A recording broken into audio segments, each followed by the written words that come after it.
In 100 years, we will all be buried with our relatives and friends. Strangers will live in our homes, which we fought so hard to build, and they will own everything we have today. All our properties will be unknown, including that car you spent a fortune on. Our descendants will hardly know who we were, nor will they remember us.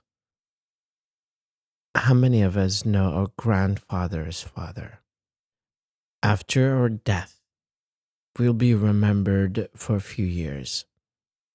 Then we will only be reported on someone's library, and a few years later, our history, our photos, our deeds go into the dustbin of oblivion. We won't even be memories. Maybe if one day we stopped to analyze these questions, we would understand how ignorant and weak the dream of obtaining everything was. If only we could think, certainly our approaches, our thoughts would change. We would be other people,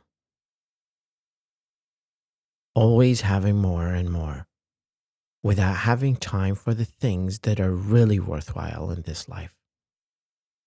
I change all that to live and enjoy those walks I've never taken, those ungiven hugs, those kisses to our children and our loves.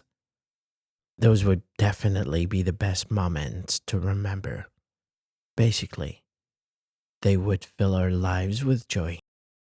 And that is what we waste. With greed, intolerance, day after day, there's still time for us. Think about it.